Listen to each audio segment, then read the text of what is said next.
Hello, I'm your host, Grayson Brulte. Welcome to another episode of SAE Tomorrow Today, a show about emerging technology and trends in mobility with leaders and innovators who make it all happen. On today's episode, we're absolutely honored to be joined by Camille Terry and Yvette Ellis, co-founders of Charger Help, and Frank Menchaca, president of SAE Sustainable Mobility Solutions. On this episode, we'll discuss Charger Help's partnership with SAE and the importance of having a certified trained workforce to build a safe and sustainable EV infrastructure. We hope you enjoy this episode. Welcome to the podcast. Thanks, Grayson. Great to be here. It's wonderful to have you here because Charger Help is solving a major problem with charger reliability. Consumers are worried about if they go to a charger, is it going to be up and operating, and charging reliability is the future. So I can't wait to dive into this conversation. As we kick it off, Yvette, I mentioned the anxiety that consumers face, but what did you see in the market that led you to co-founding Charger Help? Well, let's be clear. I didn't see anything initially. Camille saw it. So I'll let her tell you what she found, and then I'll go into why I decided to co-found Charger Help with her. So Camille, what did you see? And then I'll jump in. Totally fair. Yeah, I used to work for a software company that made software for EV charging stations. And what I was seeing in the market was two things. One was that keeping stations working was a lot harder than folks thought. And then two, the workforce that we had today at that time period, which was typically, electricians, weren't necessarily the best workforce for the issues that we were seeing out in the field. And so that's why, I thought about creating Charger Help, is to figure out how do you, get these stations working and going. And then two, was there an opportunity to create a new workforce of the future or for the future? Yeah. And I'll say, after Camille had this brilliant idea and we chatted about what co-foundership would be for Charger Help, initially, I thought it was brilliant, but I didn't quite see where I fit in because my entire career history has been workforce development. She's like, duh, that's the missing piece. So what I do know how to do is help folks get a job, figure out their skill set, transition folks, retention, all that jazz is what I know how to do. And that's exactly what she was looking for. So we just really looked at the division of labor and how much of technology, policy, and workforce development will come into the fold. And, when I saw a good market fit for me, I decided to team up with Camille. One of the best decisions ever. You said best decision ever? Oh, yeah, I said one of the best decisions. She has a new baby, so I've been de-escalating in the ranking. My kid is the other best decision. It's absolutely wonderful, and congratulations on the new baby. Yvette, from the workforce development standpoint, are you getting applicants to come to the program that are very excited to this, that see the future, or are you having to do community outreach to describe the benefits of what your program offers? It's a mixture of two, depending on what part of the workforce development ecosystem you're working with. But I will say, just right off the bat, people hear about Charger Help, they're excited. They definitely see Charger Help as an opportunity for them to get in on the new green economy and be a part of a sustainable solution. I think folks, especially in what people call priority or underserved communities, are much more knowledgeable, much more excited than people actually think. So it has not been a hard ask or a hard thing to attract people. When we first initially went out to recruit our initial technicians, we were recruiting for 20 positions and we got over 1,600 applicants. And so, no shortage of people wanting to be involved. I do think when you work with workforce development programs, centers, agencies, organizations, I do think, you have to make sure that, I call them the gatekeepers, who are the workforce development specialists and experts, that they understand the opportunity, they understand the industry and what's happening, because then they can properly convey the information to the folks who are seeking new skills, a job, more earning potential. So I think with programs, it's making sure that the folks that are actually boots on the ground working with folks get it. There's clearly demand, 1,600 applications for 20 spots. That's impressive. You're doing one heck of a job, and you're validating the market demand there. And what Camille did with her hypothesis is she validated the market demand, that there wasn't the workforce, it was clearly there, and the charger uptime was an issue there. Frank, I'm going to say your boots on the ground. You understand the whole sustainable economy. You have a really good understanding of EVs. How would you describe the current state of the out-of-home EV charging market? Is it getting better? Is uptime, reliability increasing? Or what are your general thoughts on the market, Frank? Yeah, the EV home market, or the EV charging home market, I think is obviously expanding. However, it's interesting that you bring it up, because I was just talking to someone today who is from a major OEM, who said, well, we had to go out and actually contract with a company that could put the home unit in. People are going in to buy electric vehicles, but there's not really a reliable sort of home installation market. Well, do I call my electrician? Well, what if you live in a place where your electrician doesn't have that, skill set or that experience? So I think the EV home market is maybe kind of all over the place. And then for people who live in multi-unit dwellings, that is that's a complicated issue.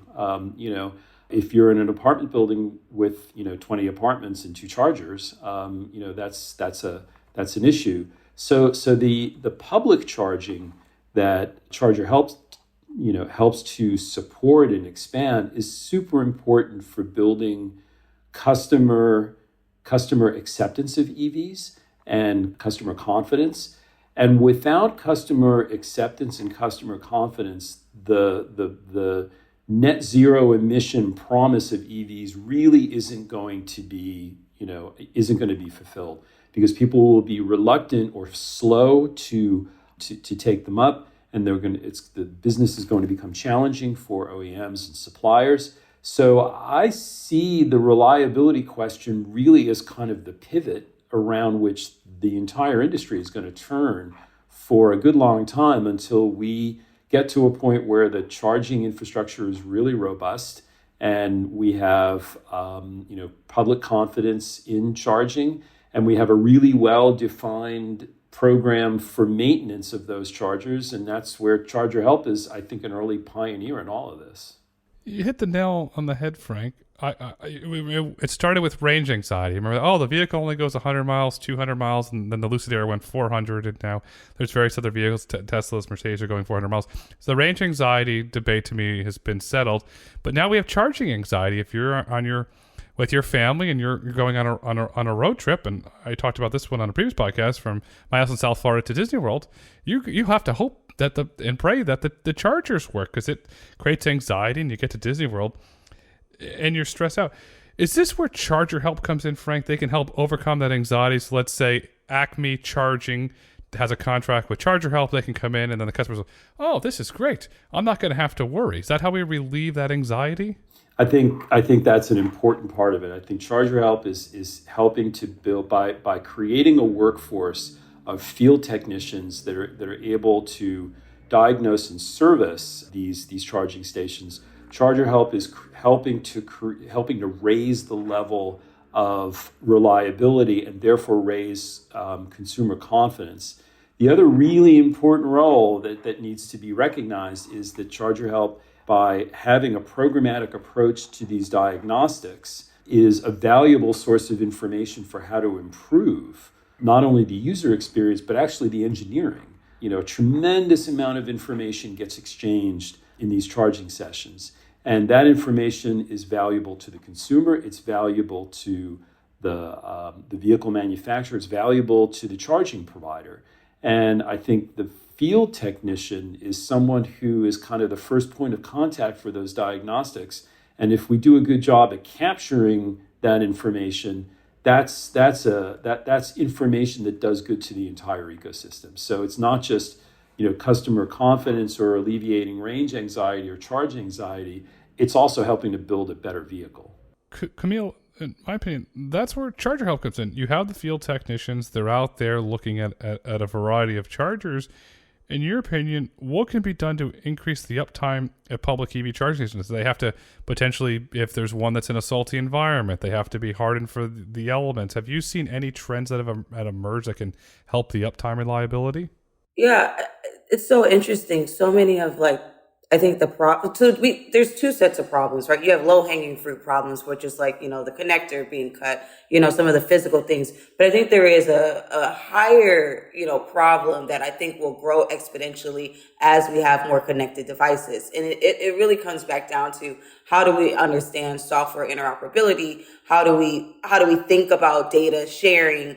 And then also, how do we bring forth, error codes in order for us to make actionable steps? And most importantly, how do you identify which component actually has the issue?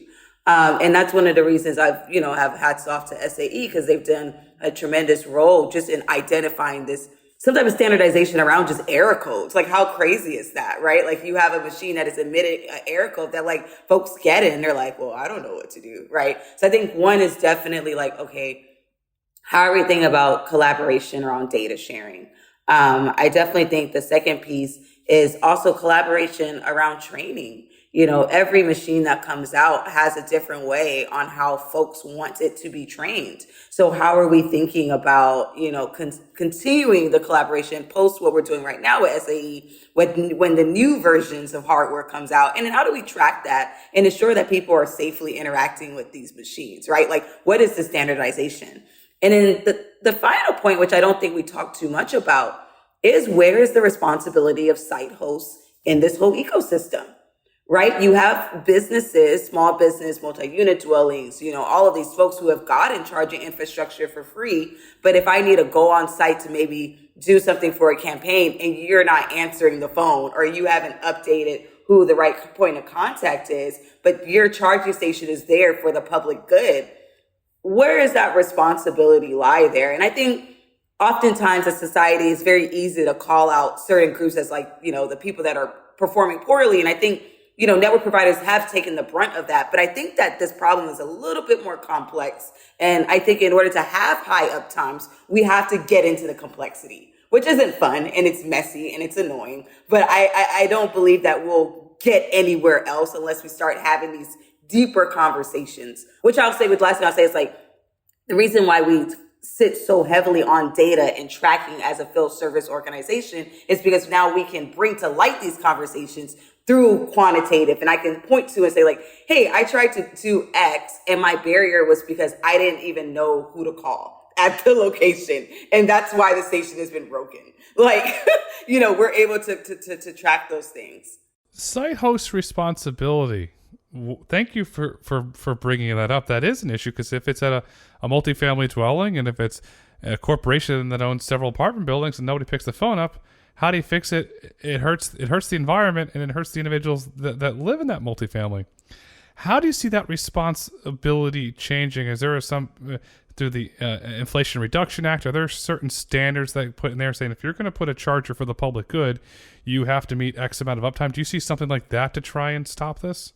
Yes, with the 97% uptime guideline, I think that is a way. I believe as an industry, we've been trying to force an uptime metric that just identifies what network providers are doing well. But I think we have to take a further step back and say, what is the uptime metric for the driver experience?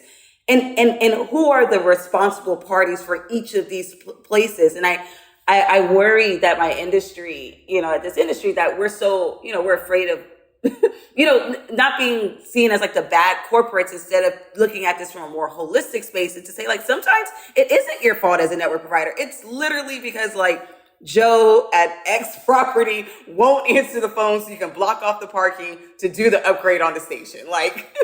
It wasn't your fault, So I do think that we need to have a better uptime that has multiple responsible parties and not have this narrow view that's only aligned with, network providers.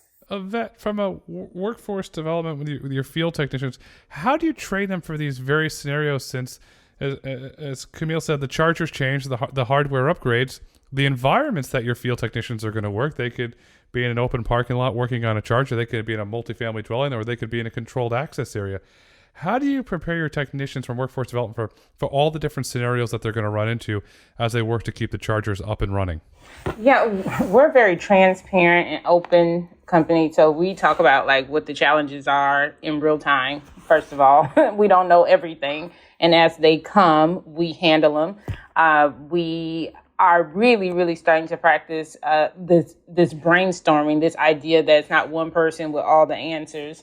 So with that, when we come into challenges for elements, we use our field service manager, we use our safety and compliance person, we use our logistics person, our head of ops, we even use product, right? Like, how does it all work together to, really assist the technician that's in the field?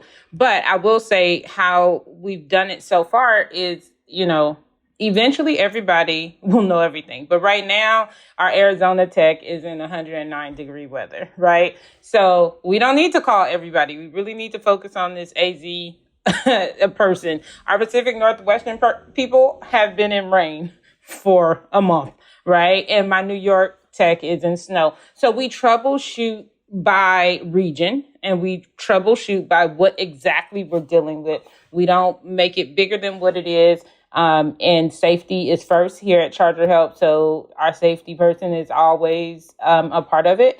And I think what we learn from that, what we learned from snow in New York, we then share with everyone. So when we encounter snow again, now we have a process. Now we have something to work with and an example. So I just think using the entire team's brain as one has been really, really helpful for us to troubleshoot quickly and still get the work done.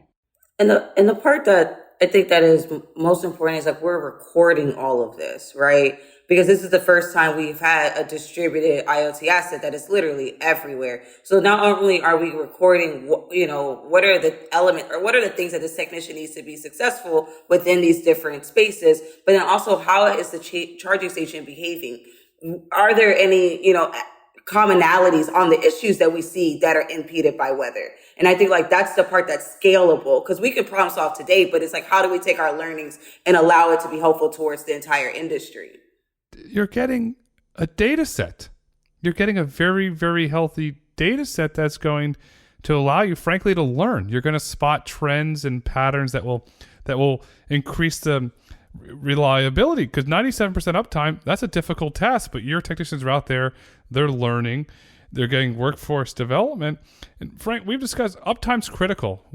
I'll use the word trust. Without the public trusting when they go to a station that it's going to work, the EV adoption is going to plateau at some point. But if they trust when they go that it's going to work, all right, we're going all in on EVs. Charger Help, they've got a really interesting data set that could potentially help SAE learn a lot as you develop potential standards through a committee. Frank, why did Charger Help and SAE International Sustainable Mobility Solutions form a partnership? Yeah, it's a great question. So we embarked on this effort to really address some of the things that Camille mentioned in reliability. So we brought together a group of leading OEMs and charge providers and suppliers. And, we had this discussion and it was immediate. They said, well, if you want to really solve something, solve what's immediately wrong.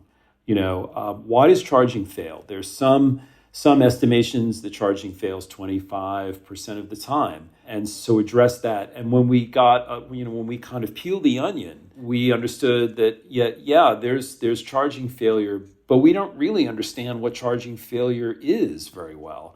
Because there are error codes that are thrown off in the in the charging session, but they're not named in any consistent way. They're not benchmarked in any consistent way. It makes it very hard to compare them. It makes it very hard to learn anything. It makes it very hard to do better. So we set out to address that.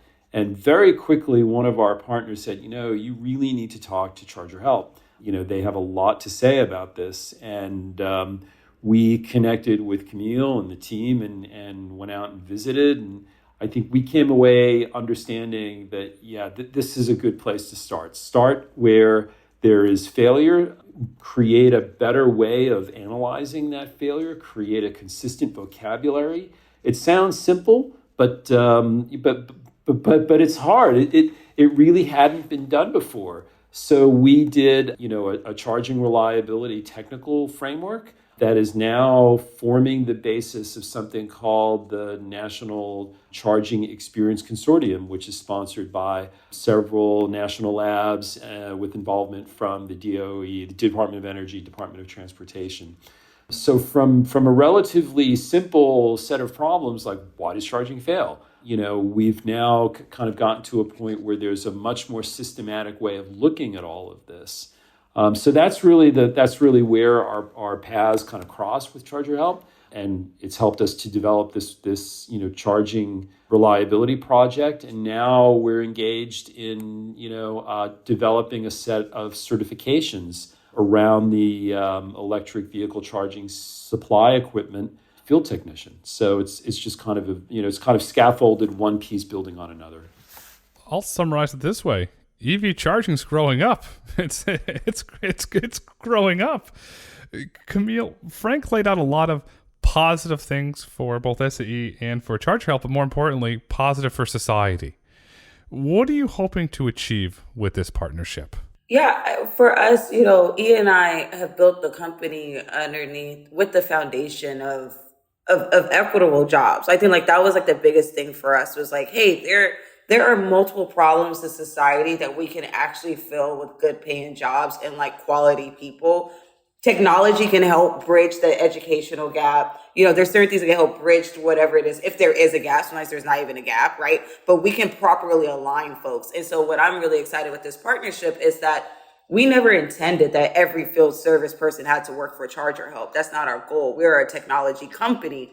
We had to have our own technicians in the beginning in order to properly build out a field service app, to properly understand what are the skill sets, and to make sure that the industry was approaching, workforce development of green jobs from an equitable mindset. And as two Black women, one from South Central, another from Compton, these are things that it is our lived experience. So I don't know how to operate without thinking about equity and folks from my community participating. And so what I'm super excited about, because I'm all about how do we scale these things, I think doing the partnership with SAE gives that idea legs, credibility, and allows a realistic scalability and what you're saying, these tools for these folks in these communities and communities in general, rural communities, white, poor communities, to participate in a meaningful way for a problem that is greatly impacted us that we haven't figured out yet.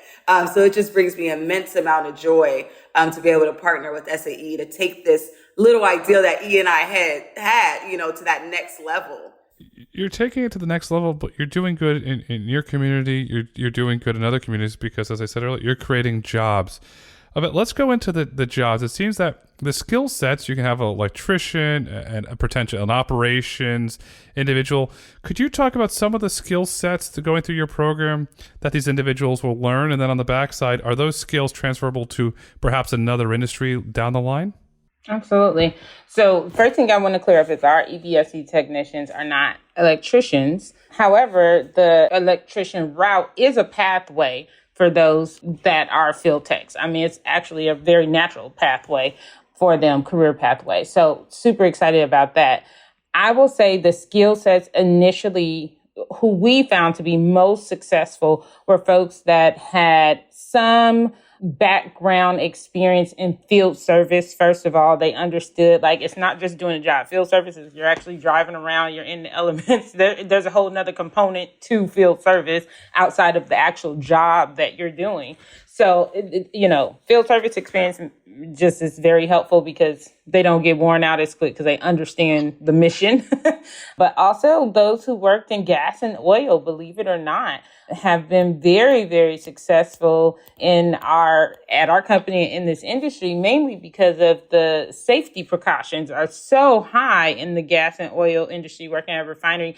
Those are some safe folks. I don't know if you ever met, they are very safe. Okay. And so because of that, we proudly don't have any safety. We didn't have any safety concerns last year, but we have folks that are just really laser focused on that. And then we find folks that worked in clothing factories, that worked with small machinery that was very, meticulous. And you really had to know how to work this one thing, and that were curious and would keep digging and digging. And then lastly, folks that worked with the cable company or the internet company, and they know they have field service, of course, but they know also they have some electrical, insight. They know the basics, right? And that was very helpful. Then I don't want to miss out on the folks that we did have the opportunity to hire people that had absolutely nothing, right? And we were able to ramp them up in two different timelines, right? But we were able to leave a percentage of the folks that we trained. Some folks didn't have any, and this was their entry, right? Their introduction into this industry. And we're really, really proud of that. But I would say being able to assess a situation, be curious, be safe, being able to have great customer service skills, service excellence is what with our safety here, but being able to communicate with our customers in a lot of instances, internally work remotely, be virtual. I mean, there's a lot of moving parts to being a field service technician. And that's just one position. We have the most folks in that position, but we also have an entire operations team, logistics. We have a field service manager. We have safety and compliance. We have a government relations person. We have the product team, sales. So there's a workforce development. We have a trainer for internal and external training. So there's a number of connecting positions and pathways to this. One thing I will say as far as stackable certifications are career paths that are connected to it. What we've seen is some of our workforce development partners have connected program project management with the EVSE technician curriculum, right? So you can find a project manager anywhere, but can you find a project manager that has EVSE knowledge base, right? Which made them super marketable. And they flew off the shelves very quickly once they completed the training. And they had their project management, also sales and parts management. You will find that you can find these folks, but they don't necessarily have insight into the EVSE ecosystem. And this training also serves as a foundational piece for folks that will be doing different jobs, but in this space. So we're really excited about that. I don't know if we started off thinking that. I don't believe we did. We were very focused on the EVSE technician. But, our workforce development partners have gotten really, really creative with how can we push this out and allow more people to participate in this space, because everybody won't be EVSE technicians, right? Everybody won't be, but that doesn't mean that the material and the information will not be very helpful to our industry with folks in other positions. Frank, from an SAE perspective, SAE does a lot of really, I'll say, Frank, very bluntly, wonderful work around workforce development. You have the college programs, the Baja program, and earlier you mentioned certification. What will that process look like when SAE puts all the good that SAE does into a certification process for this? Yeah, so we're working with a set of experts from major vehicle manufacturers and charging providers and service providers. And obviously, Charger Help is involved.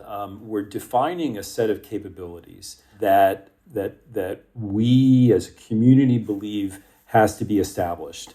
And then we're creating a program based on the Charger Help training and the input from this community to create a structure, a set of capabilities, and then a testing of those capabilities so that individuals who want to work in this area, they go train, they take a test based on these capabilities, and they get a seal of approval to go and work in this area. And, that becomes like a calling card. It becomes an excellent recruitment tool for companies like Charger Help or any company that is going to do this work. And I want to build a little bit off of something that Yvette said. Samantha Ortega from the Charger Help team and I authored a white paper on this. The whole idea of stackable credentials and providing a career path, I think, is something that's really important. You can become certified as an electric vehicle supply equipment field technician. That can lead to a lot of other things, not only in charging, but I think there are multiple fields that are opening up in this area, in the area of sustainable transportation, that I think this work prepares people for in ways that we didn't really think about until now. And I'll give you an example. We hear a lot of the same pain points around battery development, right? There's not enough people to do battery development. The individuals that are coming through the Charger Help training and the SAE certification, those individuals could build up into a career of battery development because they are understanding at the point of use what's happening with the battery. And, batteries, lithium-ion battery creation, the workforce for that is probably going to have to grow by 10x between now and, I think, 2030, which is like 7 years away, which might as well be tomorrow. And if you can imagine, like 10x, is a huge amount. So I think the work that we're doing together not only fills an immediate need for qualified people from all sorts of backgrounds to have access to great jobs in the charging world, but also I think it can be a stepping stone to adjacent careers in areas like battery development, charging and discharging, and battery safety in general. So I think I try and think really broadly across a whole spectrum of things, but these things are all connected because they're all developing at the same time. How important, Frank, is it that industry recognizes the certification? How important is that for the individuals going to go through the Charger Help program? It's hugely important because if you prove that you have mastered the skills and you have the competencies, that's like ultimate workforce readiness. It means that you have the ability to do the job. Your time on task will be much sooner. The company doesn't have to necessarily worry about training you because you're coming in with a knowledge base that is a good business situation for them. It's a recruitment tool for them, and it creates opportunity for people, immediately. So I think it's a win all the way around. Of that, with the certification, have you seen an increased demand in applicants say, okay, wow, I'm going to get certified now. Well, let's get to the front of the line. Have you seen a large increase in demand?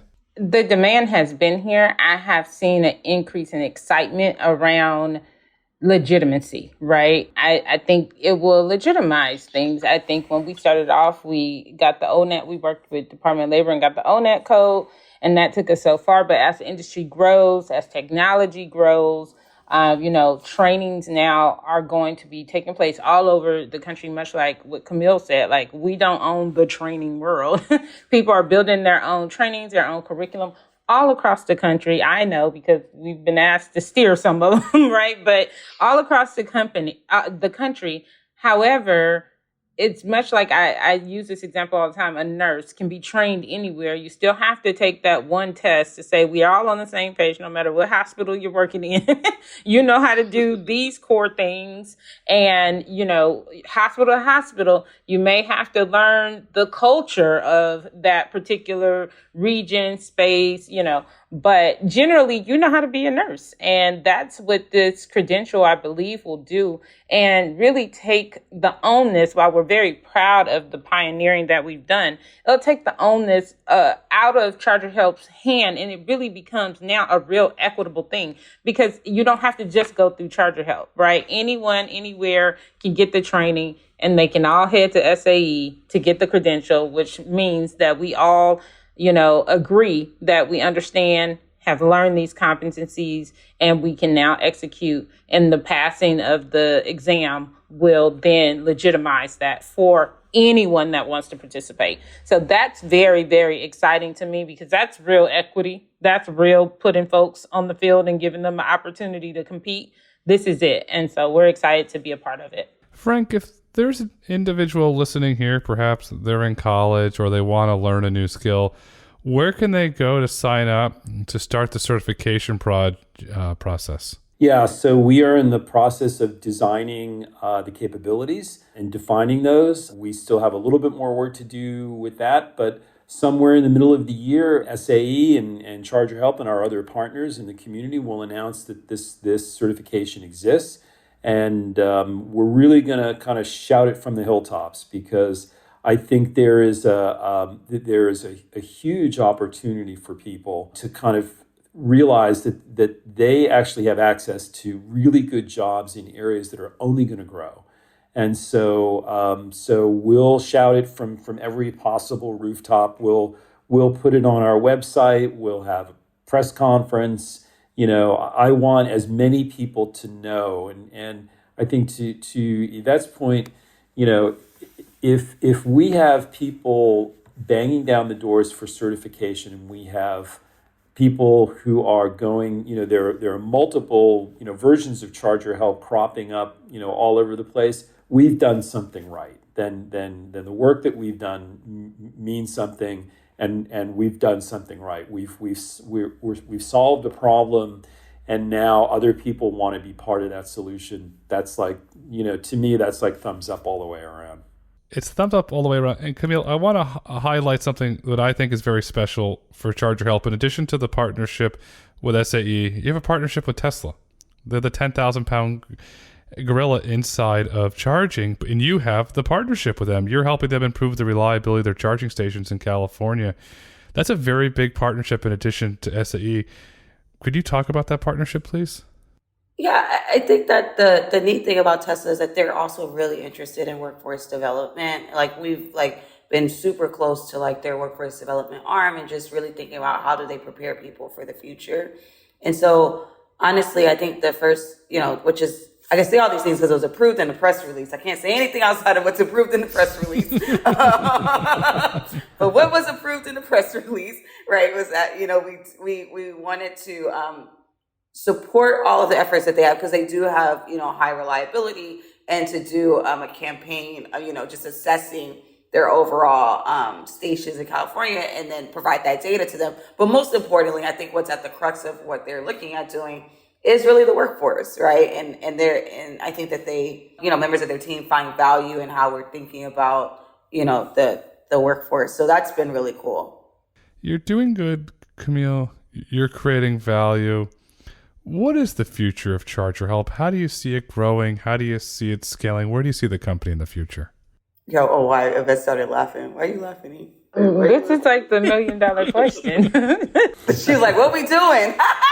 We're taking over the world. I tell folks, I was like, I am a one-track pony. So right now, what I'm focused on is making sure we get quality data in order to be helpful for mass EV adoption, for the uptime of the stations, and for the training, and retention of technicians.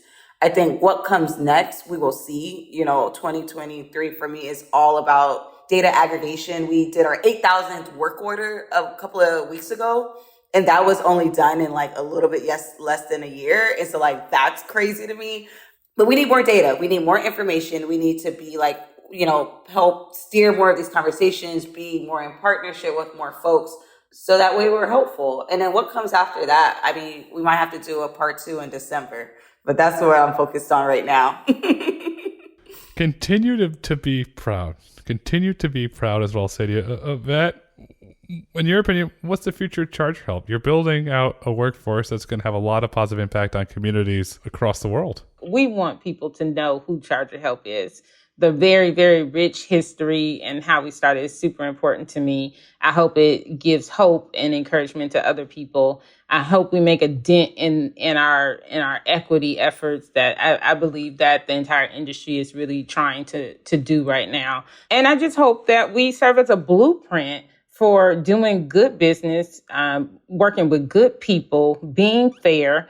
Me and Camille and I, we have plans to be very rich, but we believe we can do that and not treat people horribly. And we don't have to pay you $10 in order for, wealth to accumulate other places. And I think those are the things that people don't want to talk about. And I hope that us being transparent about, really our goals for our company to be super successful, to be very profitable, to be very helpful, right? To be very equitable, and treat people well. I think the companies that, 50 years from when they start the folks that work there are proud that they work there. You know, my grandfather worked for Boeing, and he would tell people, you know, I worked for Boeing, you know, and according to him, Boeing was it, you know, so shout out to Boeing. But, you know, and that was something he was very proud of. So I just want the folks that work at Charger Help to know that really, really they had impact, and to be proud of the work that we're doing and to take over the world. Being proud goes a long way. You can do a lot of good when you're proud of the work you're doing.